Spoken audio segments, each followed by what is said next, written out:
बेरोजगार पंचर लगाने वाले वहां पर ज्यादा थे, ताला बनाने वाले वहां पर ज्यादा थे। जिन बच्चों को नरेंद्र मोदी फ्रेंड्स कह रहे थे, मोदी के चहेते नेता, उन्हीं को पंचर वाले कह रहे हैं। पंचर लगाने वाले वहां पर ज्यादा थे। जंतर मंतर पर हुए प्रदर्शन से भाजपा नेता अंदर से हिल गए हैं। बौखलाहट में अपनी घटिया बयानबाजी पर उतर आए हैं। नरेंद्र मोदी के करीबी नेता रमेश बिधुड़ी, जिन्होंने कभी संसद के अंदर गालियां दी थी, वो जेनजी के सम्मेलन में जाकर उन्हीं के आंदोलन को गलत बता रहे हैं और अब उनकी फजीहत हो रही है। सबसे पहले आप उनका बयान सुनिए कि आखिर उन्होंने कहा क्या था। और छात्र लोग वहां पर कम थे, ये भी मैं आपको जानकारी देना चाहता हूं। और क्या भारत की बेटी या भारत का बेटा मोदी जी के बारे में, उनके परिवार के बारे में इस प्रकार की बातें कर सकते हैं क्या?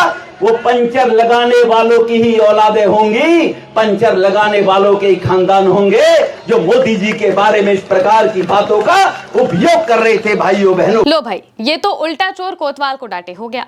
भाजपा नेताओं को ये बात गले से नहीं उतर रही है कि भला कोई नरेंद्र मोदी के खिलाफ कैसे हो सकता है। जंतर मंतर पर छात्रों ने प्रदर्शन किया। यहाँ पर धर्मेंद्र प्रधान का इस्तीफा मांगा गया जब 20 जुलाई को छात्रों के ऊपर लाठीचार्ज हुआ, जब उन पर आंसू गैस के गोले दागे गए।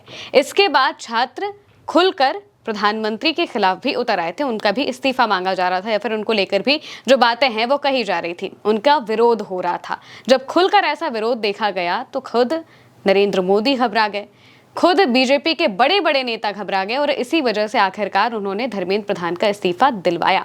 और इसके बाद अभी तक वो खौफ बरकरार है कि प्रधानमंत्री कितनी बार रीले पोस्ट कर चुके हैं और जिन जेनजी को, जिन लोगों को, जिन प्रदर्शन करने वालों को बीजेपी के ये नेता पंचर वाले कह रहे हैं या फिर ताला बनाने वालों के बच्चे कह रहे हैं, उन्हीं की वजह से ही आज इस देश में अलग अलग जगहों पर लोगों का मुंह खुलना शुरू हो गया है। लोग अपने हक के लिए बोलना शुरू कर चुके हैं उन्हीं जेनजी की वजह से।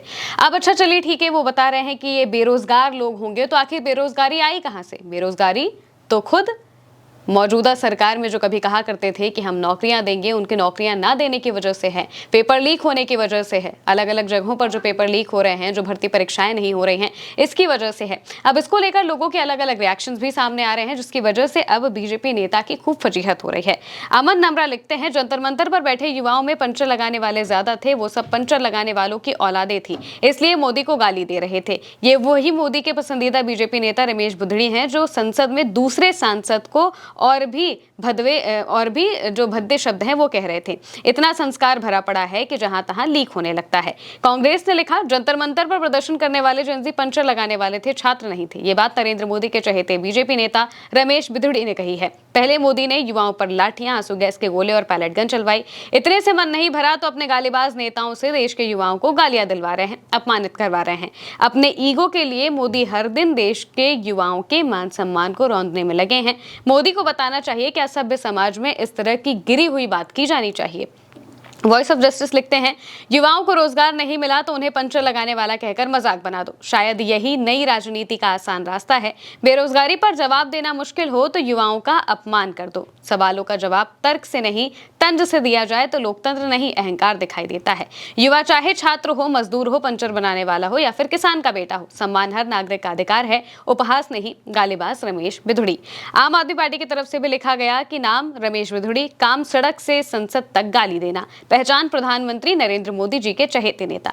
भाजपा के इस गालीबाज नेता रमेश बिधुड़ी को सुनिए, जंतर मंतर पर अपने हक की आवाज उठाने वाले छात्रों के लिए ये कैसी भाषा इस्तेमाल कर रहे हैं और जो ये बोल रहा है वही भाजपा की सोच है, क्योंकि ऐसे नेताओं को भाजपा न सिर्फ संरक्षण देती है बल्कि सिर आंखों पर बिठाती है।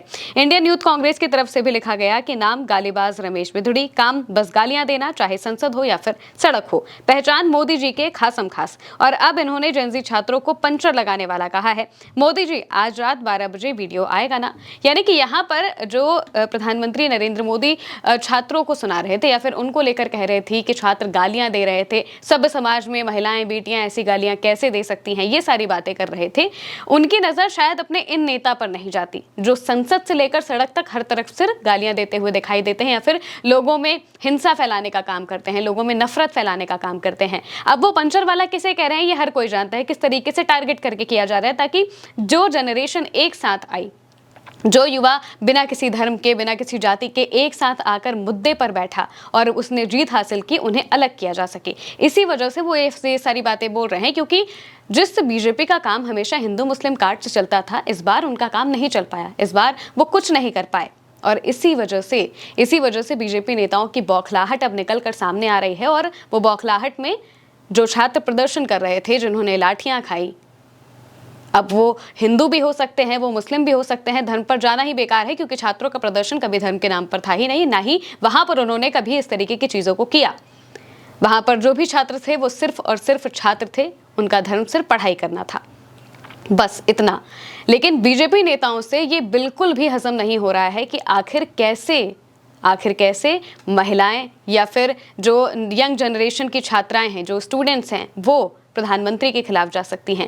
उन्हें यकीन नहीं हो रहा है कि आखिर युवा जो है वो कैसे मौजूदा सत्ता से दूर भाग रहा है या फिर सीधे उनसे सवाल करता हुआ दिखाई दे रहा है। उन्हें ये सारी बातें हजम नहीं हो रही हैं और इसी वजह से बौखलाहट में वो अब युवाओं में भी फूट डालने की कोशिश कर रहे हैं, या फिर उन्हें भी एक तरीके से नुकसान पहुंचाने की, या फिर ये कहा जाए कि उन्हें बदनाम करने की कोशिश की जा रही है, उनका मजाक उड़ाने की कोशिश की जा रही है। ये कहा जा रहा है कि ये तो बेरोजगार हैं, लेकिन वो भूल गए हैं कि जो कॉकरोच जनता पार्टी बनी थी वो इसी एक बयान की वजह से बनी थी। सीजेआई ने ये बयान दिया था कि जो बेरोजगार हैं, एक कॉकरोच की तरह वो हर तरफ सिर्फ फैले रहते हैं। ये बात उन्होंने कही थी। इसके बाद जो पूरा कॉकरोच जनता पार्टी है वो बन जाती है। और फिर क्या किया कॉकरोच जनता पार्टी ने, ये सबने देखा। और अभी भी बीजेपी नेताओं को समझ में नहीं आया है कि वो जनता को, वो युवाओं को जेनजी सम्मेलन में जाकर वो ये सारी बातें कह रहे हैं ताकि जो युवा हैं उनके बीच इस बात को भरा जा सके कि जो प्रदर्शन हुआ था वो प्रदर्शन करने वाले असल में असली छात्र थे ही नहीं, बल्कि वो तो कोई और लोग थे। ये बताने की कोशिश की जा रही है, लेकिन सच हर कोई जानता है, क्योंकि आज के वक्त में ये जो नई जनरेशन है ये किसी के भी बहकावे में नहीं आती है। यहाँ पर रमेश बिधूड़ी इस बात को भी कह रहे हैं कि भाई 20-50 हज़ार लोगों को इन लोगों ने बहका दिया। भला 50 हज़ार लोगों को कोई बहका सकता है? ये कैसी बात हो सकती है?